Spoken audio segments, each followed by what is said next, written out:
everybody, welcome to another watercolor tutorial. We are going to be making bookmarks.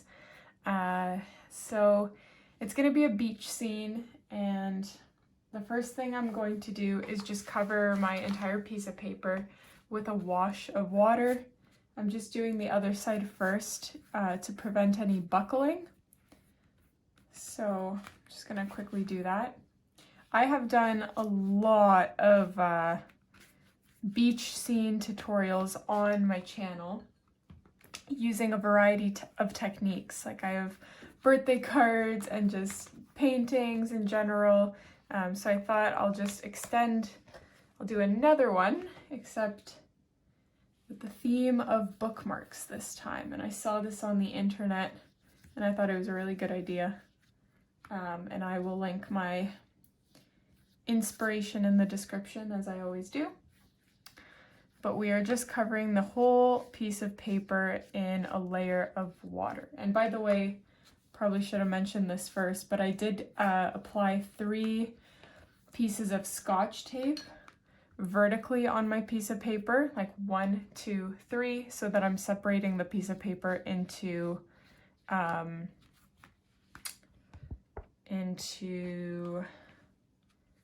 quadrants. I'm wondering why my paper isn't, I think it's because I applied the tape that it's not just kind of naturally unbuckling, but it is what it is. You just want to make sure that you have an even spread of water on your entire piece of paper, like so.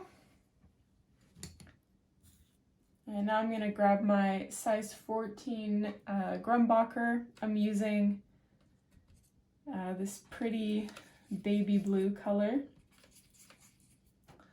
And I'm just going to apply it on the top portion of my paper.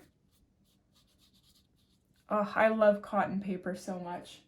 It just bleeds so nicely and spreads out.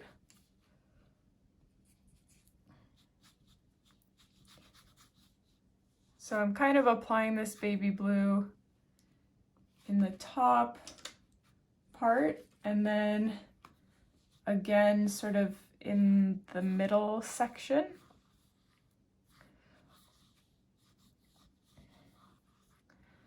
And then in this section, I'm going to be applying a much darker blue.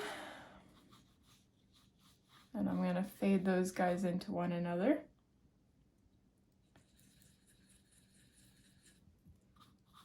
If you don't have cotton paper, you may have to have like a little spritz bottle nearby to help keep your paper wet while you're doing this part.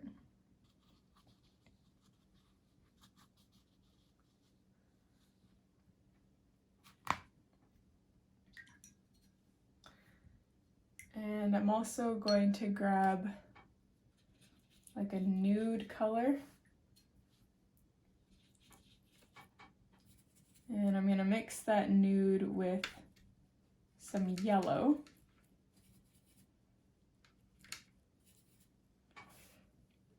Perhaps a little bit of brown as well.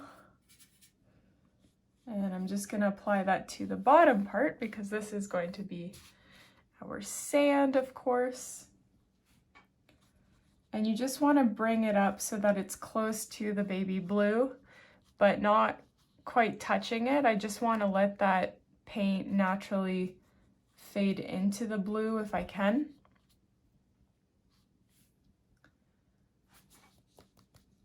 I'm even going to tap my brush, and it kind of splatters some of that onto the blue.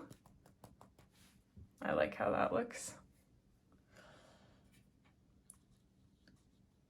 I'm just applying, I took some brown on my paintbrush, and I'm just applying little shadows in the sand.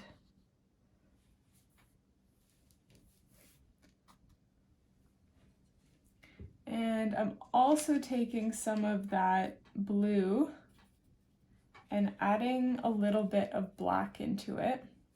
So I have quite a dark color. And I'm just gonna apply that super darkened blue kind of towards the top.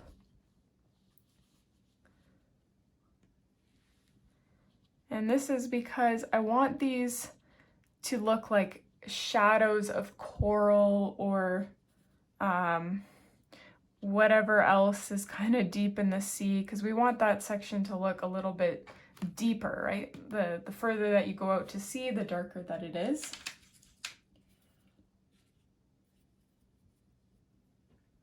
And I'm just going to do that again a little bit in the middle.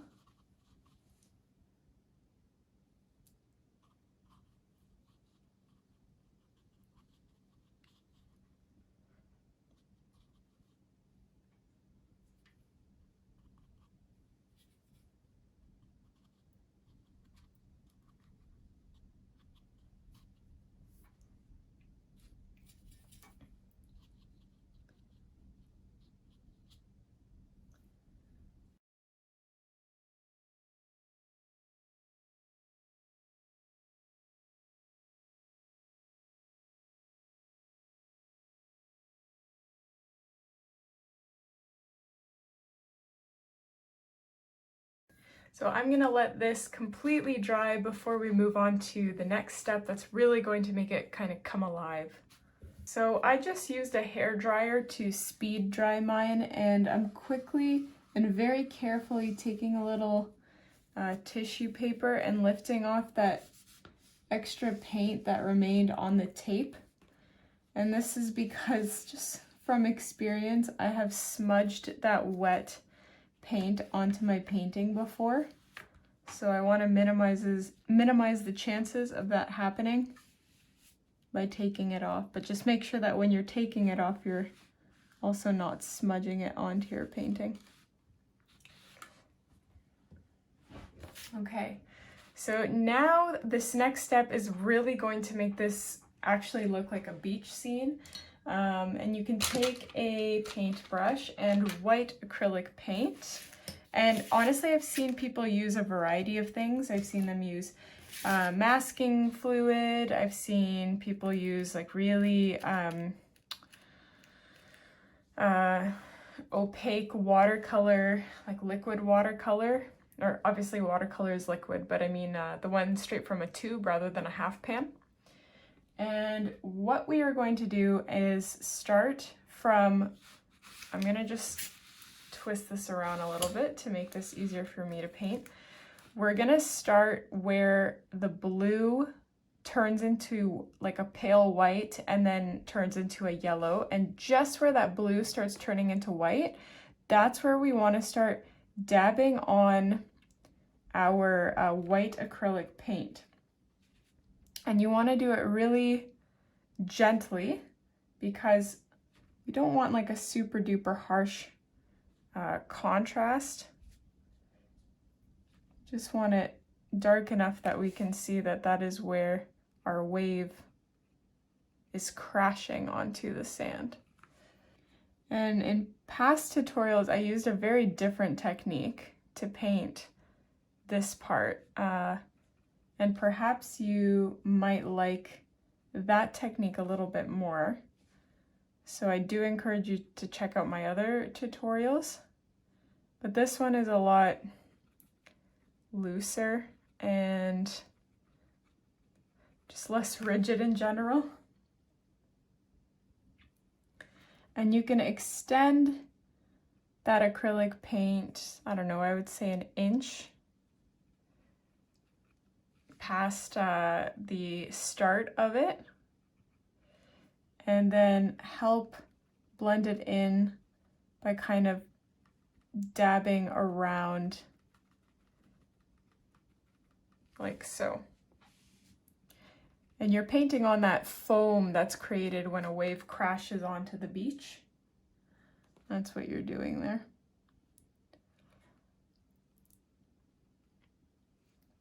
And you can just paint on as many as you'd like until you're happy with the opacity of your mist or your foam.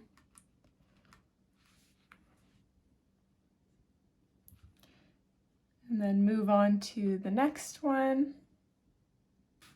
So I'm just going to skip the last two for now, but once you have your first layer done, you can start your second layer, and your second layer is going to start where you painted that darkened portion of, you know, of your watercolor. So again, try to very roughly follow the outline of it.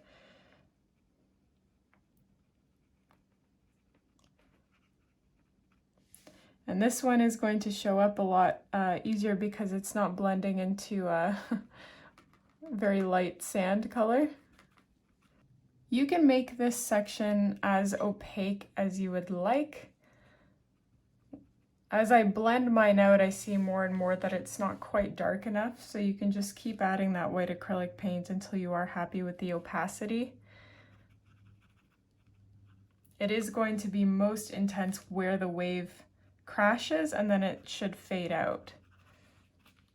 And then finally, with our last wave, I guess, this part is optional because you don't want to run it the entire length, just because the further that you go into the ocean, obviously the less like crashing waves that there are.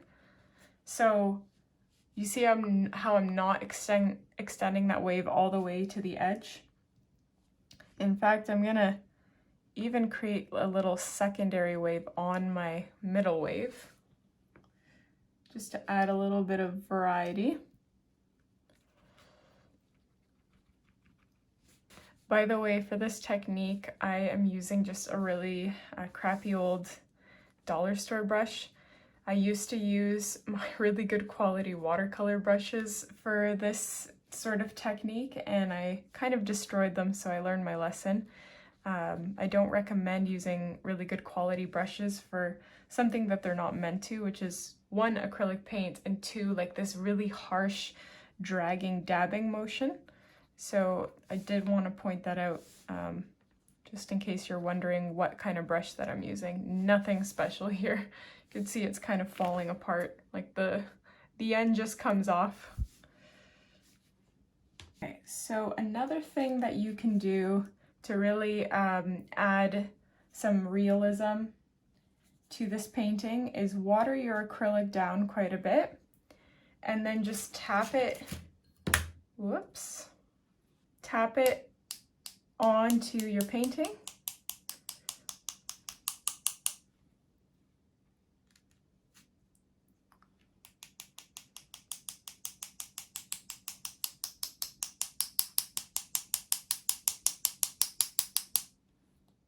One other thing that I'm going to do, and this is completely optional, is I'm going to paint little footprints on some of my bookmarks, just to add like a little extra detail on the sand.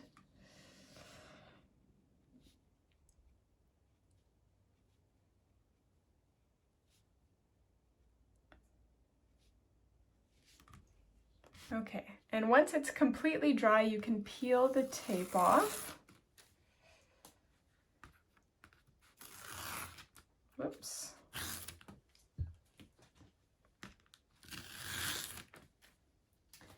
And you can either use scissors, or if you have one of those like heavy-duty cutters, you can just slice these guys, and you have yourself 4 beach bookmarks. I hope you guys enjoyed this tutorial. If you did, don't forget to subscribe to my channel, check out some of my other beach tutorials, and I'll see you in the next one.